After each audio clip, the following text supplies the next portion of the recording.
என் பெயர் சிவக்குமார். எனக்கு கல்யாணமாகி 8 வருஷம் ஆகுது. என் மனைவி பெயர் அனிதா. எங்களுக்கு 6 வயதில் ஒரு மகன் இருக்கிறான், பேர் ராஜ். நான் ஐடி கம்பெனில வேலையில இருக்கேன். என் மனைவி கல்யாணத்துக்கு முன் வேலைக்கு போனவர் தான். பிறகு இங்க நான் பெங்களூர் கூட்டி வந்ததும் ஒரு காஸ்மெட்டிக்ஸ் கம்பெனில வேலைக்கு அனுப்பினேன். ஆனா குழந்தை உண்டானதும் சில மாதங்களில் வேலையை விட்டுட்டா. ஆனா பையனுக்கு 2 வயசு ஆனதும் மீண்டும் வேலைக்கு போறா. பக்கத்துல ஒரு ஹோம் இருக்கு, அங்க கொண்டு போய் விட்டுட்டு வேலைக்கு போயிடுவா. மதியம் மட்டும் ஒரு தடவை வந்து சாப்பாடு கொடுத்துட்டு போவா. மற்றபடி பையனுக்கு 2 வயசு ஆகிட்டதால ஒன்னும் பெருசா வேலை இல்லை. நாங்கள் இருப்பது பெங்களூர்ல. என் ஏரியாலே காஸ்மெட்டிக்ஸ் கன்சர்ன்ல அனிதா வேலை செய்யறதால எனக்கு 2 லாபம். ஒன்று, அவளோட காஸ்மெட்டிக்ஸ் எல்லாம் கம்பெனிலே கிடைக்கும். 2, நடந்து போற தூரத்துல அவளுக்கு வேலை. அதனால எனக்கு ஒன்னும் டென்ஷன் இல்லை. அதோட வேலை செய்யற இடத்துல பெண்களுக்கு எவ்வளவோ பிரச்சனை இருக்கும். அனிதாவும் வேலைக்கு சேர்ந்த புதுசுல ஒரு எம்டி பத்தி குறை சொல்லிக்கிட்டே இருப்பா. ஆனா 2வது வாட்டி அதே கம்பெனிக்கு வேலையில சேர்ந்த பிறகு எந்த பிரச்சனையும் இல்லை. அதனால எனக்கு எந்த டென்ஷனும் இல்லை. என்ன அப்பப்ப அவங்க புது எம்டி பத்தி புகழ்ந்து பேசுவா. அது மட்டும் கொஞ்சம் கடுப்பா இருக்கும். சில தடவை அவர் வீட்டுக்கு வந்திருக்கார். அவர் முஸ்லீம் என்பதால தீபாவளி பொங்கலுக்கு வீட்டுக்கு கூட்டி வந்து விருந்து வைப்பா. அப்பலாம் எனக்கு பொறாமையா இருக்கும். ஏன்னா என்னோட ஃப்ரெண்ட்ஸ் யாராச்சும் வீட்டுக்கு வந்தா முகம் கொடுத்தே பேச மாட்டா, எதுவும் பெருசா கவனிக்க மாட்டா. ஆனா அவ எம்டி வந்தா அவ்வளோதான், கால் தரையில நிக்காது. சில தடவை நாங்களும் அவர் வீட்டுக்கு விருந்துக்கு போயிருக்கோம். அப்பெல்லாம் அனிதா அது என்னவோ தன்னோட வீடு மாதிரி கிச்சன்லே இருப்பா. நான் குழந்தைய வச்சுக்கிட்டு வெளியில கார்டன்ல விளையாடுவேன். அவளோ பெரிய வீடு இருந்தாலும் போராடிக்கும். அதான் பார்த்தேன், வேணும்னா கொண்டு வந்து விடுறேன், நீ விருந்து முடிச்சிட்டு சாவகாசமா வந்து சேரு. இந்த பேபிசிட்டர் வேலை என்னால பார்க்க முடியாதுன்னு சொல்லிட்டேன். அவளும் என்னை இருக்க சொல்லி கெஞ்சி பார்த்தா. நீ ஆள விடுன்னு விட்டுட்டு வந்துடுவேன். ஆனா அங்க வேலைக்கு போன பிறகு அனிதாவிடம் நிறைய மாற்றம். சொல்லப்போனா முதல்ல கம்பெனிக்கு போனப்ப ஒழுங்கா புடவை கட்டி குடும்ப பொண்ணு மாதிரி வேலைக்கு போனா. அதே குழந்தை பிறந்த பிறகு இந்த புது எம்டிகிட்ட வேலைக்கு சேர்ந்த பிறகு கொஞ்சம் கிராமர் கூடிடுச்சு. அதுல என் பங்கும் இருக்கு. ஏண்டி, நீ இருக்கிறது பெங்களூர் சிட்டில, இன்னுமா இந்த மாதிரி தமிழ்நாட்டு கிராமத்து பொண்ணு மாதிரி புடவை மட்டுமே கட்டணும்னு நான் தான் இப்படி டிரஸ் பண்ண சொன்னேன். அவ முதலில் மறுத்தாலும் போக போக ஆளே மாறிட்டா. அவ அப்படி போறப்ப எவனெல்லாம் பாக்குறனோ எனக்கு அதுவே ஒரு கிக்தான். ஒரு மிடில் கிளாஸ் வாழ்க்கை, எதுவும் பிரச்சனை இல்லாம போனது. ஆனா இங்க பிரச்சனை நான் தான். ஆமாங்க, நான் ஒரு வித்தியாசமான பிரச்சனையில் மாட்டி தவிக்கிறேன். உங்க எல்லாருக்கும் இந்த கான்செப்ட் நல்லா தெரியும். இருந்தாலும் நான் எப்படி அதுல சிக்குனேன்னு பார்த்துடுவோமா? சரி, கதைக்கு போறதுக்கு முன்னாடி மறக்காம நம்ம சேனலுக்கு சப்ஸ்கிரைப் பண்ணுங்க. வாங்க கதைக்கு போவோம். ஆனா நீங்க நினைக்கிற மாதிரி பொண்டாட்டி இன்னொருத்தன் கூட கேம் விளையாடுவதை பார்த்து அவங்களுக்கு அடிமையா இருக்கிற மாதிரிலாம் கிடையாது. ஜஸ்ட் அவ கேம் பண்றத பார்க்கணும்னு ஒரு ஃபேண்டசி, அவளோதான். இன்னும் சொல்லணும்னு நேர்லே பார்க்கணும்னு ஆசை, அவளோதான். சரி, விஷயத்துக்கு வருவோம். என் வயசு 34, அவளுக்கு வயசு 30. அனிதாவை பற்றி சொல்லணும்னா, நான் கல்யாணம் பண்ணும்போது என் வயசு 26, அவளுக்கு 22 வயசு. அப்ப பார்க்க சின்ன பொண்ணா அழகா இருந்தா. இப்ப குழந்தை பெத்து ஒரு சுற்று பெருத்து ஆண்டியா மாறிட்டா. பாக்குறதுக்கு நடிகை ரம்பா போல இருப்பா. சரி, நான் அவளை எப்படி எல்லார்கிட்டையும் கேம் விளையாட கொடுத்தேன் என்று பார்ப்பதற்கு முன் சில விஷயங்களை சொல்றேன். கல்யாணம் ஆகி சில மாதத்திலேயே என் மனைவி கர்ப்பம் ஆகிட்டா. அப்புறம் அவ குழந்தையோட வந்தா. சில நாட்கள் போனது. முதலா அதாவது நான் ஒரு கேம் பிளேயர் மாற ஆதாரமான ஒரு விஷயம் சொல்றேன், கேளுங்க. என் பையனுக்கு முதல் பர்த்டே கொண்டாட ஏற்பாடு பண்ணோம். அப்ப பக்கத்து வீட்லேருந்து ஃப்ரெண்ட்ஸ், அப்புறம் ஊர்லேருந்து அப்பா அம்மா எல்லாம் வந்திருந்தாங்க. அன்று மாலை கேக் கட் பண்ண தயாரா இருந்தோம். அன்று என் மனைவி ஒரு பச்சை பிங்க் மிக்ஸ் கலர் சாரி கட்டி ஸ்டோன் ஒர்க் பண்ண பிளவுஸ் போட்டு டக்கரா இருந்தா. நிறைய வேலை பார்த்ததால ஆளு வேர்த்து போய் இருந்தா. இருந்தாலும் அழகா இருந்தா. அப்ப பக்கத்து வீட்லேருந்து ஒரு இன்ஜினியரிங் படிக்கிற பையன் வந்திருந்தான். அவன்கிட்ட என் போனை கொடுத்து கேக் கட் பண்ணும்போது போட்டோ எடுக்க சொன்னேன். நான் நினைச்சது ஒண்ணு, ஆனா நடந்தது வேற. அனிதா குழந்தைய தூக்கிக் கொள்ள கேக் வெட்ட குழந்தை கையில கத்திய கொடுக்க அந்த நேரம். பிறகு கேக் வெட்ட எல்லாரும் ஹேப்பி பர்த்டே பாட சந்தோஷமாக நடந்தது அந்த பர்த்டே கொண்டாட்டம். அந்த பையனும் வளைச்சி போட்டோ எடுத்தான். போகும்போது என்னிடம் கொடுக்கவே தயங்கினான். நானும் சும்மா தேங்க்ஸ் சொல்லி வாங்கிக் கொண்டேன். எல்லாரும் போன பிறகு என் மனைவி அனிதா பிள்ளைய தூங்க வைக்க ஏற்பாடு பண்ண எனக்கு அந்நேரம் ஒரு போன் வந்தது. நான் எடுத்துக்கொண்டு பால்கனி சென்று பேசிவிட்டு அங்கேயே போன நோண்ட. அவன் எடுத்த போட்டோஸ், அனிதாவை அவன் எடுத்த போட்டோஸ் வச்சு கேம் சென்டர் ஆரம்பிச்சு இருக்கலாம். அப்படி வளைச்சி என் பொண்டாட்டிய தான் போட்டோ எடுத்திருந்தான். அவ கையில குழந்தை இருந்தா குழந்தை போட்டோல இருக்கும் இல்லையா இவ தான், அதாவது அனிதா மட்டும் தான். இவன் போட்டோ எடுக்க வந்தது என் மகனின் பிறந்த நாளுக்கு. ஆனா என்னமோ என் பொண்டாட்டி வயசுக்கு வந்தத போட்டோ எடுத்தவன் மாதிரி அவளை மட்டுமே எடுத்திருந்தான். எனக்கு அதை பார்த்ததும் ஏற்பட்ட ஒரு உணர்வு. அதை எப்படி சொல்றதுன்னே தெரியலை. நான் சிறுவயதிலிருந்தே ஒரு வித கற்பனையில் வாழ்ந்தேன். அது என்னன்னா, என்னோட பொண்டாட்டி கிட்ட எவனோ சிரிச்சு பேச நான் கோபமா உட்கார்ந்திருந்து அதுவே ஒருவித பரிதாபமா மாறி அவனோட பேசுவதை நிறுத்திக்கணும்னு நினைப்பேன். இது என்ன மாதிரி உணர்வு? ரொம்ப சிம்பிள். நீங்க சின்ன வயசுல ஏதாவது பொண்ணு மேல ஆசைப்பட்டிருப்பீங்க. அந்த பொண்ணு வேற ஆளுகிட்ட பேசுனா உங்களுக்கு கோபம் வரும். அதுவும் அந்த சின்ன வயசு பொண்ணு அவளை விட சீனியர்கள் கிட்ட பேசினா ரொம்ப கோபம் வரும் இல்லையா?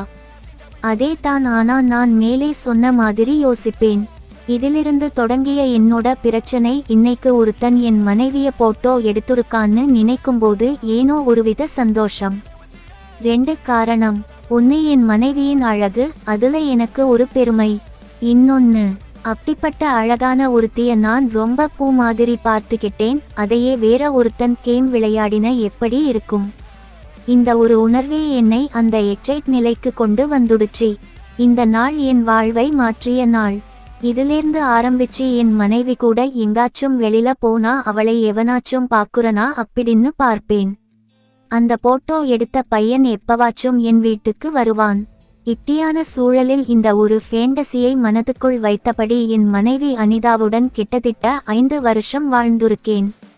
ஒரு நாள் அனிதாவின் ஃப்ரெண்ட் ஒருத்தி போன் பண்ணி, அவ பேரு காயத்ரி, அவ புருஷனுக்கு பெங்களூருக்கு டிரான்ஸ்பர் ஆகி இருக்கு, அதனால அவளும் அங்கேயே வந்துடலாம்னு இருப்பதாகவும் முடிஞ்சா தனக்கு தன் புருஷன் குழந்தையுடன் தங்குற மாதிரி ஒரு வீடு பார்த்து தர முடியுமான்னு கேட்டா. உடனே அனிதா என்னிடம் சொல்ல நானும் எங்க வீட்டு பக்கத்திலேயே ஒரு வீடு பார்த்து கொடுத்தேன். சில நாட்களில் காயத்ரியும் அவ புருஷன் திலீப் மற்றும் குழந்தை மனிஷுடன் அந்த வீட்டுக்கு குடியேறினார்கள். அந்த திலீப் ஒரு டிராவல்ஸ் கம்பெனில மேனேஜரா இருக்கான். பெருசா வருமானம் இல்லை. அதை நம்பி எப்படித்தான் பெங்களூர் வந்தானோ. ஆனா அவன் பொண்டாட்டி காயத்ரி பேருக்கு தகுந்த மாதிரி செமையான அழகி. அவ மகனுக்கும் 5 வயசு தான் ஆகுது. அதனால என் மகன் படிக்கும் பள்ளியிலேயே சேர்த்தாச்சு. எப்படியோ என் மனைவிக்கு ஒரு நல்ல கம்பெனி கிடைச்சிடுச்சு.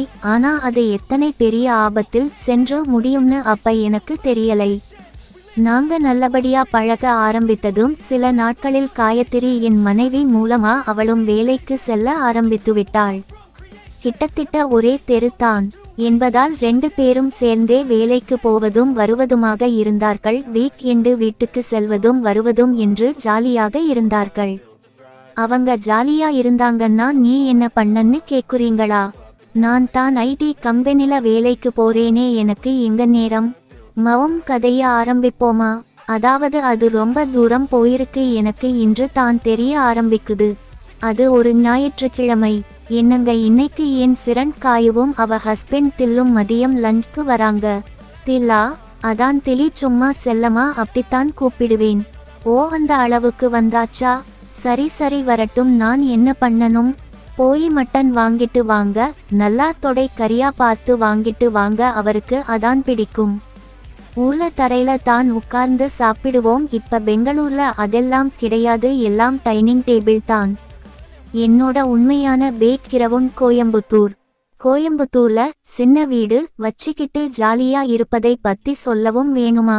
இப்ப என் மனசுக்குள் அப்படி ஒரு காட்சி தான் வந்து போனது.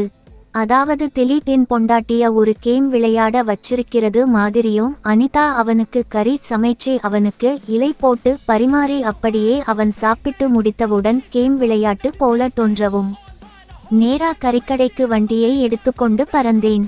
நல்லா கெடாவா பார்த்து தொடைக்கறி வாங்கி கொண்டு ஆசையோடு வந்தேன். நான் வர அங்கே திலீப் பையனும் என் பையனும் வாசலில் விளையாடி கொண்டிருந்தனர். ஆஹா வந்துட்டானா? நான் உள்ளே நுழைய ஹாலில் யாரையும் காணும். உள்ளே கிச்சனில் பேச்சுக்குரல் கேட்டு மெல்ல என்ன பேசுறாங்கன்னு ஒட்டு கேட்க சென்றேன். ஏன் அனி இதெல்லாம்? காயை நீ தான் சொல்லேன். நான் சொன்னா எங்கங்க கேக்குறா? தில் எதுக்கு அலட்டிக்கிற? உனக்கு தொடை கறி பிடிக்கும் தான? ஆமாம். அதோட நிப்பாட்டு, சும்மா சீன போடாத. நீ கேட்க மாட்டடி. உன்னையெல்லாம் மாமியார் மாமனார் கூட கூட்டு குடும்பமா விட்டுருந்தா இந்த மாதிரி வரவன் போறவனுக்கெல்லாம் சமைச்சு போட்டிருக்க மாட்ட. ஒழுங்கா வீட்டு வேலைய செஞ்சுட்டு வார கடைசில கவுந்தடிச்சு படுத்துருப்ப. அவன் என் பொண்டாட்டிய வாடி போடின்னு பேசுற அளவுக்கு போயிருக்கு. அதுவும் கிச்சன் உள்ள பேசுற அளவுக்கு போயிருக்கே. மூடும் பிறை அடைப்புக்குறி. ஆஹா மாமியார் மாமனார் அதெல்லாம் எனக்கு செட் ஆகாது. இப்ப நான் என் பிறண்டு ஹஸ்பண்டுக்கும் லஞ்ச் கொடுக்குறேன். அவளோதான் சும்மா வளவளன்னு பேசிக்கிட்டு நிக்காம எங்களுக்கு ஒரு ஜூஸ் போட்டு குடு. அன்னைக்கு போட்ட மாதிரியா? அதேதான் தில். காயு அந்த ஃபிரிட்ஜ்ல மாம்பழம் இருக்கு பாரு. ஓ மாம்பழ ஜூஸா? ஏன் தில் உனக்கு மாம்பழ ஜூஸ் போட தெரியாதா? மாம்பழத்துல ஜூஸ் போடக்கூடாது, சாப்பிடணும். ஆஹா அது இன்னொரு நாள், இப்போதைக்கு ஜூஸ் போடு போதும். நான் மெல்ல எட்டி பார்க்க அங்க நடுவில் திலீப், அந்த பக்கம் காயத்ரி, இந்த பக்கம் அனிதா. அனிதா பாத்திரம் கழுவ, திலீப் மாம்பழத்தை கட் பண்ண, காயத்ரி காய்கறி கட் பண்ண. இவளோ அந்நியோன்யமா? அனி சுகர் எங்க இருக்கு? அங்க தாண்டா இருக்கும் பாரு. காயு நீ பாரு எங்க இருக்குன்னு. ஆமா உனக்கு ஒன்னும் எங்க இருக்குன்னு காட்டணும். அங்க தாண்டா இருக்கும், போய் பாரு. மக்கும் காட்டிட்டாலும்னு அவன் எதையோ தேடி சுகர் டப்பாவை எடுக்க அதுக்குள் என் பையன் உள்ளே வர, நானும் அப்பத்தான் வர மாதிரி ராஜ் அம்மா எங்கன்னு டக்குன்னு பையனை தூக்கி கொள்ள, உள்ள இருக்கேன் சிவா. நானும் அப்படியே பையனை தூக்கி கொண்டு உள்ளே சென்று, வாங்க வாங்க எப்ப வந்தீங்க? இப்பதான் நான் வந்தோம். கொஞ்சம் இருங்கண்ணா, ஜூஸ் போட்டு தரேன். யாரு ஜூஸ் போடுறதுன்னு நான் கேட்க, நான் தான் சார், கொஞ்சம் இருங்க, ஜஸ்ட் 2 மினிட்ஸ் ஜூஸ் ரெடின்னு திலீப் சொல்ல, அனி என்னம்மா இது, வந்தவங்களுக்கு நீ ஜூஸ் போடாம சாரோட கை பக்குவத்தை பாருங்க. அப்புறம் என்கிட்ட கேட்க மாட்டீங்க, நேரடியா நீங்களே போய் ஜூஸ் கேட்பீங்க. அப்படியா? ஆனா மிக்சில போட போற ஜூஸ்ல என்ன கைப்பக்குவம்? அவர் கையால தான் ஜூஸ் போடுவாரு. ஓ ஓகே சரி. இந்தா மட்டன் இருக்கு. தொடை கறி தான? ஆமாம் தொடை தான் கறி. அண்ணா பாத்துக்கங்க, தொடை கறி தான். மவும். சரி நான் ஹால்ல வெயிட் பண்றேன்னு வந்துவிட்டேன். நான் எதிர்பார்த்தது கொஞ்ச நேரத்தில் ஜூஸ் போட்டு முடிந்தவுடன் அவன் வந்துடுவான்னு. ஆனா காயத்ரி தான் கையில் ஜூஸுடன் வந்தாள். எனக்கும் கொடுத்துவிட்டு பசங்களுக்கும் கொடுத்துட்டு கிச்சனுக்குள் சென்று விட்டாள். அதாவது அனிதா தான் மெயின் கதாநாயகி, இவ 2ஆம் கதாநாயகி தான். இப்ப கிச்சன் உள்ள என்ன நடக்குதுன்னு பார்ப்போம். மவும் நான் இல்லாதப்பா, வாடா போடா வாடி போடி, அதே நான் இருந்தா அண்ணா நடிப்பா? இல்லை எனக்கு அதெல்லாம் பிடிக்காதுன்னு அடக்கி வாசிக்கிறாங்களா? கொஞ்ச நேரம் பொறுத்து பார்த்தேன், யாரும் வெளில வரல. உள்ளிருந்து சிரிப்பு சத்தம் தான் கேட்டுச்சு. எனக்கு கோவமே வரல. உள்ள என்ன பண்றாங்க, என்ன பேசிக்கிறாங்கன்னு அதை கேட்க தான் ஆர்வமா இருக்கு. என்னோட பையனும் அவனோட புது ஃப்ரெண்ட், அதாவது காயத்ரியின் பையனும் விளையாடும்போது அப்பப்ப கிச்சனுக்குள் ஓடுவதும் வருவதுமாக இருக்க, நான் அதையே சாக்காக வைத்து அப்பப்ப உள்ள போய் பசங்களை தூக்கிட்டு வரமாதிரி வந்தேன். அப்பப்ப கேட்டதை மட்டும் வச்சு பார்த்தா நான் நினைக்கிற மாதிரி ஒன்னும் இல்லை.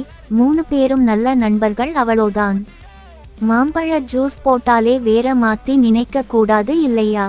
ஆனா அந்நியன் ஒருத்தன் என் வீட்டு சமையலைடையில் என் மனைவியோட இவ்வளோ நேரம் கடலை போடுறான். நான் எதுவும் செய்ய முடியாம வெளிலே உட்கார்ந்துருக்கேன். ஆனா ஒரே ஒரு ஆறுதல், கூட அவன் பொண்டாட்டி காயத்ரி இருக்கா.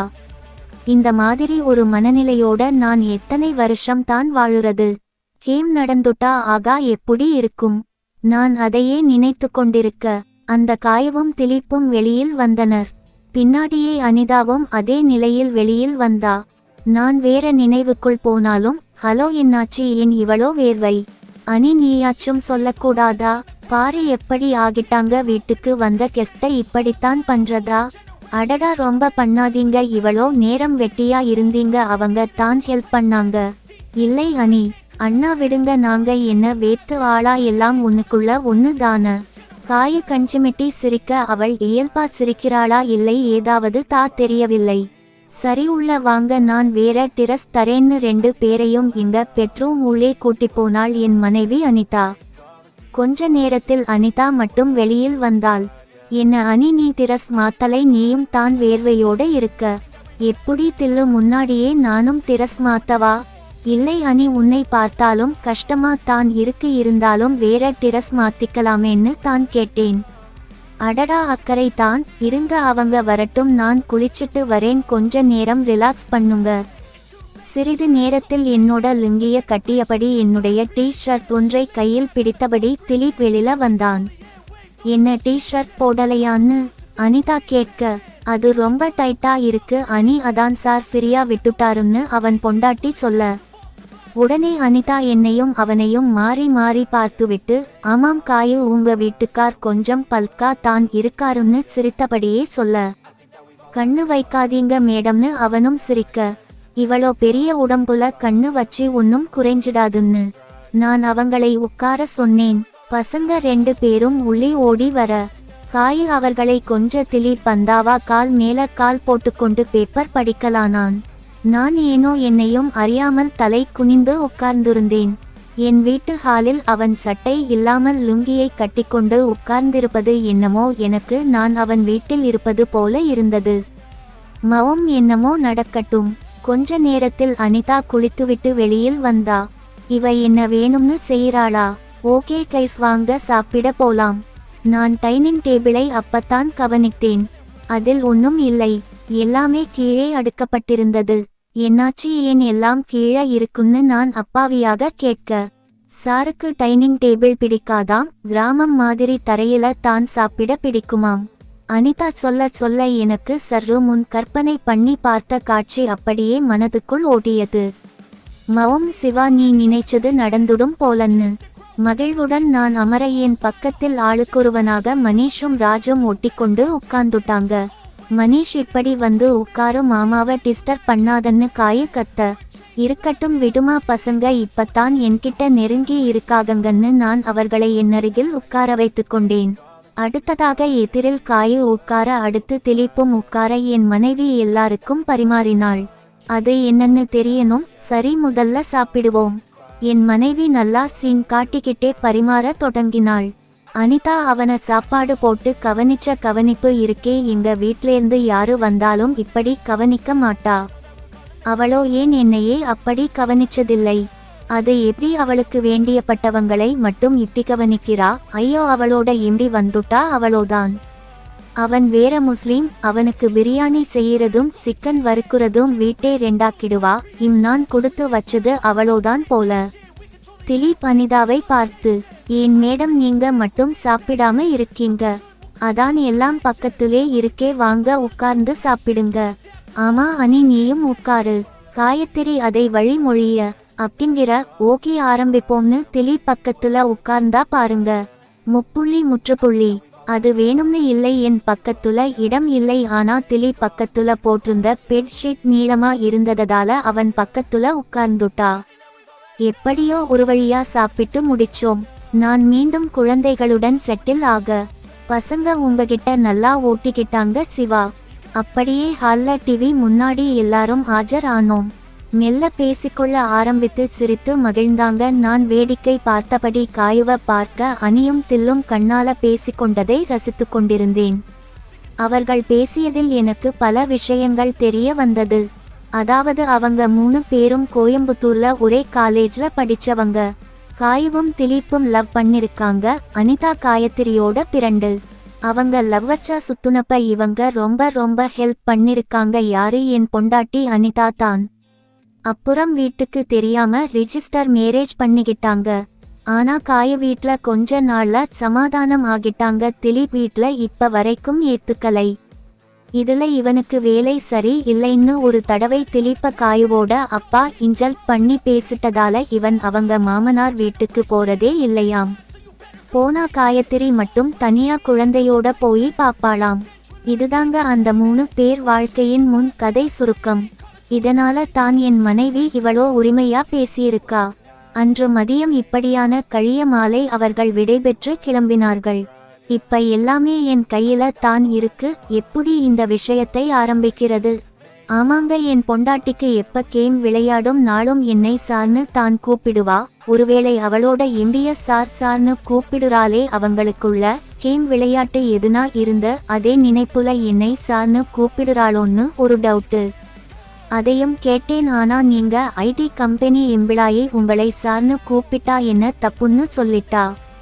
ஆனா என் மனைவி மேல எனக்கு அபார நம்பிக்கை உண்டு. அவ இப்படி ஃப்ரெண்டா சோஷியலா பேசுறா அவளோதான். மற்றபடி அவ ஒரு மனைவி மட்டும் இல்லை, ஒரு தாயும் கூட இல்லையா. ஒருவித ஆனந்தத்தில் உறங்கிப்போனேன். அடுத்தடுத்த நாட்களில் அனிதாவின் கல்லாரி அனுபவங்களை மெல்ல மெல்ல கேட்க ஆரம்பித்தேன். காலேஜ் படிக்கும்போது இவளுக்கு நிறைய ப்ரப்போசல் வந்துச்சாம். ஆனா இவளுக்கு யாரையும் பிடிக்கலையாம். அப்புறம் இந்த திலீப் இவ பின்னாடியே சுத்தியிருக்கான். ஆனா கடைசில தான் கிளைமேக்ஸ். அவன் உண்மையில் ஃபாலோ பண்ணது காயத்ரிய. அப்படின்னா நீ திலீப்ப லவ் பண்ணியா? லவ் பண்ணல சிவா. அவன் இல்லை. யாரா இருந்தாலும் தினம் ஃபாலோ பண்ணாக்க ஒரு நாள் வரலைன்னா என்னாச்சு, எங்க போனான்னு மனசு தேட ஆரம்பிக்கும் இல்லையா? மௌம் சோ அவர் தினம் என்னை தான் ஃபாலோ பண்றதா நினைச்சு நான் கொஞ்சம் கஷ்டப்பட்டேன். அப்படியா? அப்படின்னா யாரோ ப்ரப்போஸ் பண்ணியும் யாரையுமே லவ் பண்ணாத நீ திலீப்ப மட்டும் எப்படி லவ் பண்ணேன்னு கேக்குறீங்களா? ஓ, அப்ப லவ் பண்ணியா? லூசு மாதிரி பேசாதீங்க. என்னடி இப்படி சொல்லிட்ட? பின்ன அவன் என்னை ஃபாலோ பண்ணான், நான் என்னைத்தான் லவ் பண்றான்னு நினைச்சேன். ஆனா கடைசில அவன் காயுவுக்கு லெட்டர் கொடுத்துட்டான். ஓ, வாட் ஏ டிசப்பாயின்ட்மெண்ட். அதெல்லாம் ஒன்னும் இல்லை. சரி, ஒரு ஓரத்துல உன் மனசுல திலீப் மேல ஒரு சாப் கார்னர் இருக்கா? இப்ப ஏன் இதை போட்டு குடையறீங்க? சும்மா ஒரு ஆர்வம்தான். சரி, நான் சொன்னா தப்பா நினைக்க கூடாது. என்ன அனி, என்னை பத்தி இப்படி நினைச்சிட்ட? நான் உன்னை எவ்வளோ லவ் பண்றேன். சரி, உங்களை நம்புறேன். நானும் தில்ல லவ் பண்ணேன். ஆனா அவன் என் ஃப்ரெண்ட லவ் பண்றான்னு தெரிஞ்சதும் நான் மாறிட்டேன். மவம், இப்பத்தான் எனக்கு டவுட்டே வருது. என்ன டவுட்டு? யாரையுமே லவ் பண்ணாத நீ எப்படி திலீப்ப மட்டும் லவ் பண்ண? சொன்னா கோவப்படக்கூடாது. என்ன அனி, நான் அப்படிப்பட்ட ஆளா? ஓகே சொல்றேன். திலீப் எங்க காலேஜ் ஹீரோ. அப்படின்னா அவன் பெரிய ஸ்போர்ட்ஸ் மேன். அதனால காலேஜ்ல எல்லா பொண்ணுங்களுக்கும் அவனை தெரியும். பல பேருக்கு அவர் மேல ஒரு கிரேஸ் இருந்துச்சு. ஓஹோ, அதான் மாடு மாதிரி இருக்கான். சும்மா அப்படிலாம் சொல்லாதீங்க சிவா. உடம்பு ஃபிட்டா வச்சுக்கிறது ஒரு கலை. உங்களுக்கு அதெல்லாம் பத்தி கவலையே கிடையாது. என்ன பண்றது, எனக்கு எங்க டைம் இருக்கு. மக்கும் டைம் இருந்துட்டாலும் சரி, அதை விடு. அப்புறம் அவங்க வீட்ல என்ன பிரச்சனை ஆனது? திலி பெரிய பணக்கார வீட்டு பையன். அவங்க அப்பா கடைசி வரை சம்மதிக்கலை. ஐயோ பாவம். அப்ப அதுக்கு முடிவே கிடையாதா?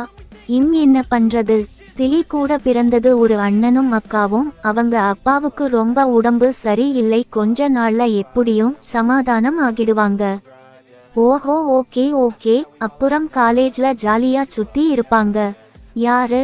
அதான் திலீப்பும் காயுவும் தான். இல்லை, நானும் தான். என்னடி சொல்ற? இல்லைங்க, திலீப் கார் கொண்டு வருவார். 3 பேரும் சேர்ந்தே சுத்துவோம். சேர்ந்து எங்க போவீங்க? கோயம்புத்தூர்ல நாங்க போகாத இடமே கிடையாது. வாரத்துல ஒரு நாள் எங்களை கூட்டி போயிடுவார். சரி, அவங்க லவ்வர்ஸ் கேம் விளையாடிட்டு இருப்பாங்க. நீ என்ன பண்ணுவ? தியேட்டர் போனா நான் 2 சீட் தள்ளி உட்கார்ந்து படம் பார்ப்பேன். இன்டர்வெல்ல ஐஸ்கிரீம், கூல் ட்ரிங்க்ஸ்னு ஜாலியா போகும். அப்புறம் அங்கண்ணன் பிரியாணி அப்பப்ப ஊட்டி பிளாக் தண்டர். நாங்க 2 பேரும் 10 பைசா செலவு பண்ண மாட்டோம். எல்லாமே திலீப்தான். அப்ப செம்ம என்ஜாய் தான். ஆனா எல்லா தடவையும் நான் போனதில்லை, சில தடவை தான். மவம், வேற எதுவும் பெருசா நடந்துச்சா? மவம், அதெல்லாம் கேம் விளையாடினார். அடப்பாவி, அது எப்ப? அதான் இந்த மாதிரி சுத்தும்போது ஒரு தடவை கேம் எல்லாம் நடந்துடுச்சாம். நல்லவேளை அப்ப நீ போல. ஐயா, அதுக்குன்னு என்னையும் சேர்த்தா. அதுக்கப்புறம் தான் காயு ரொம்ப சீரியஸா பிரச்சனை பண்ணி கல்யாணம் பண்ணிக்கிட்டா. அப்படின்னா கேம் முடிஞ்சதும் கழட்டி விட பார்த்தானா? தில்லு அப்படிப்பட்ட ஆளு இல்லை. காயை தான் அவசரப்படுத்தினா, மற்றபடி அவளோ பணம் அப்பா அம்மா எல்லாத்தையும் விட்டுட்டு காயுவுக்காக இவளோ கஷ்டப்படுறாரே தெரியலையா? ஓகே ஓகே, இப்படியாக அவங்க சரித்திரமே சொல்லிவிட்டாள் அனிதா.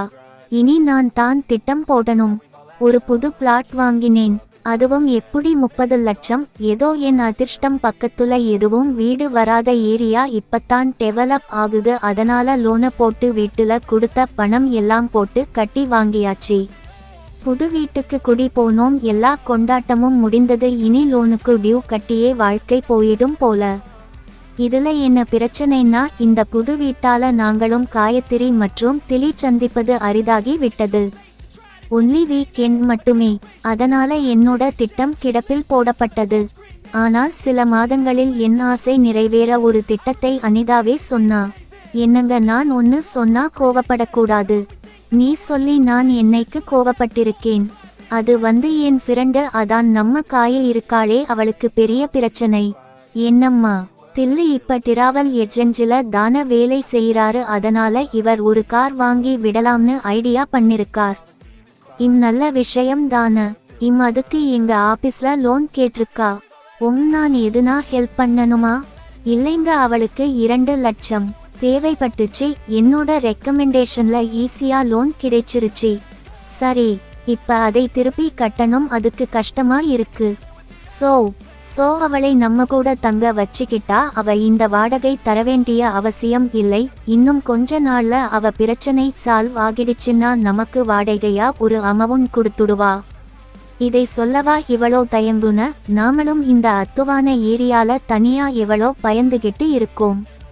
அதான் 2 பெட்ரூம் இருக்கு. அப்புறம் என்ன, நாளைக்கே அவங்களை வர சொல்லிடு. I love you Shiva. இதுக்கு ஏன் இவளோ பில்டப்? ஓகே, போய் வேலைய பாரு. சொன்ன மாதிரி 2 நாளில் வந்துவிட்டார்கள் திலீப், காயத்ரி, மனிஷ். எல்லாரும் சேர்ந்து பொருட்களை இறக்கி அதை ஒரு வழியாக செட்டில் பண்ண 2 நாளில் எல்லா வேலைகளும் முடிந்து எல்லாரும் வேலைக்கு போக ஆரம்பித்தோம். காலையிலே ஆரம்பித்துவிடும். திலி, காயத்ரி, அனிதா, மனிஷ், ராஜ் இந்த 5 பேரும் சேர்ந்து காலையிலேயே கார்ல போயிடுவாங்க. எது இப்ப லோன் போட்டு ஒரு கார் வாங்கி டிராவல்ஸ்ல விடுறானே, அந்த கார்ல 5 பேரும் போயிடுவாங்க. நான் மட்டும் தனியா பைக்ல ஆபீஸ் போயிடுவேன். முதல்ல எனக்கு ஒரு கார் வாங்கணும். மாலை நான் வீட்டுக்கு வர எப்படியும் இரவு 9 மணி ஆகிடும். அவங்க எல்லாம் முடிஞ்சு செட்டில் ஆகிடுவாங்க. இப்படியாக ஒரு வாரம் போக, ஒரு நாள் எங்க ரூம்ல நான் ரொம்ப டயர்டா படுத்திருக்க. பக்கத்து ரூம்ல ஒரு சத்தம். திடீர்னு என்னோட பொண்டாட்டி, என்னாக இங்க என்ன பண்றீங்க? என்னது, என்ன சொல்றீங்க? ஆமாம் அனி, எனக்கு நீ வேற ஒருத்தர் கூட கேம் விளையாட்டு பண்றத பார்க்கணும்னு ஆசை. என்னங்க, உங்களுக்கு லூசு பிடிச்சு போச்சா? ஆமாம் அனி, லூசு தான் பிடிச்சிடுச்சு. அதான் நானும் சைகியாட்டிஸ்ட் டாக்டரை பார்த்து கன்சல்ட் பண்ணிருக்கேன். போய் என்னது, சைகியாட்டிஸ்ட் கிட்ட போனீங்களா? என்னங்க ஆச்சு உங்களுக்கு? அவளோ அதை அதிர்ச்சியாக பார்த்தாள். என்னங்க இதெல்லாம்? அனி, நான் சொல்றத பொறுமையா கேளு, கோவப்படாத. சொல்லித் தொலைங்க. பாத்தியா? சரி சொல்லுங்க. அனி, இது பேர் மல்டிப்ளேயர் கேம். பொதுவா சொல்லணும்னா இது ஒரு மனக்குறைபாடு. உண்மையிலே உங்களுக்கு கேம் விளையாட ஒரு எண்ணம் இருக்கா? அனி, நான் என்ன விளையாட்டுக்கா சொல்றேன். நீ நினைச்சா என்னை இதிலிருந்து காப்பாத்தலாம். என்ன காப்பாத்துறது? நான் இந்த எண்ணத்தை விட்டுட்டு ரிலாக்ஸ் ஆகிடுவேன். அதெல்லாம் ஒன்னும் வேணாம் பிளீஸ் அனி. அது நடக்கவே நடக்காது. டாக்டர் சொன்ன மாதிரி அந்த 3வது மனுஷன் நம்பகமான ஆளுக்கு என்ன பண்ணுவீங்க? நம்ம திலீப், அதான் உன் தில்லு. ஐயோ கடவுளே, உங்களை. வேணாம் இந்த பேச்சு. முதல்ல எனக்கு பேசாம படுங்கன்னு அவள் சட்டென்று இழுத்து போர்த்திக்கொண்டு தூங்கிவிட்டாள். ஆனா உன்னோட தில்லுன்னு சொன்னதும் அவள் கண்களில் மின்னிய ஒளி எனக்குள் ஒரு நம்பிக்கையை விதைத்தது. ஆனால் அதுதான் என் வாழ்க்கையை இருட்டாக்கிவிட்டது. சரி, நானும் தூங்குறேன். Good night. இப்ப என் மனசுல இருப்பதை அப்படியே சொல்லிட்டேன். ஆனா அவ முடியாதுன்னு சொல்லிட்டா, இனி என்ன செய்யறது? அப்படியே தூங்கினேன். காலையில் எழுந்த அனிதாவை பார்த்தா அவள் நடவடிக்கையில் மாற்றங்கள் ஆரம்பித்திருந்தது. ஆஹா, இது என்ன? நான் காண்பது கனவா இல்லை நினைவா? நான் சென்று ஆபீஸ் கிளம்ப அவங்க யாருமே கிளம்பவில்லை. பொதுவா கேட்டேன், என்ன யாரும் கிளம்பலையா? இன்னைக்கு சனிக்கிழமை. ஓ, உங்களுக்கு கூட சனிக்கிழமை லீவா சார்? இல்லை, நான் இன்னைக்கு லீவ் போட்டேன். அரை மனதாக ஆபீஸுக்கு கிளம்பினேன். எனக்கு வீட்ல என்ன நடக்குது, என்ன பேசிக்கிறாங்க எல்லாம் தெரியணும். அதுக்கு ஒரே வழி வீட்ல கேமரா வச்சு மைக்ரோபோன் செட் பண்றதும் தான். ஆபீஸ் முடிஞ்சதும் நேரா ஒரு கடைக்கு போனேன். என்னோட டிமாண்ட்ஸ் அத்தனையும் சொன்னேன். அவன் வீட்டின் அளவு, ரூம் எல்லாம் கேட்டுவிட்டு 50,000 ஆகும்னு சொன்னான். உடனே அதை ஓகே பண்ணிட்டு திங்கக்கிழமை காலையில வர சொல்லிட்டு வந்தேன். மாலை வீட்டுக்கு போனா அங்க 3 பேரும் கிட்ட உட்கார்ந்து சீட்டு விளையாடிக்கிட்டு இருந்தாங்க. என்ன படத்துக்கு போனீங்களா? இம்மேட்னி ஷோ போனோம். என்ன படம்? விஸ்வரூபம். ஓ, சொல்லிருக்கலாம்ல, நானும் வந்திருப்பேன். அடடா, சாரி சிவா. ஓகே. நான் உள்ளே சென்று ஆடை மாற்றி ஃப்ரெஷ் அப் ஆகி வர வெளியே வந்து பார்த்தால் அங்கு யாரும் இல்லை. உள்ளே சத்தம் கேட்டது, என்ன என்று நான் பார்த்தல் என்னுடைய மனைவியையும் அவனது மனைவியும் சேர்ந்து ஒன்றாக கேம் விளையாடி கொண்டு இருந்தார்கள். எனக்கு மிகவும் அதிர்ச்சி. நான் என்னோட ஜாய்ஸ்டிக் எடுத்து நானும் கேம் விளையாடினேன். நன்றி.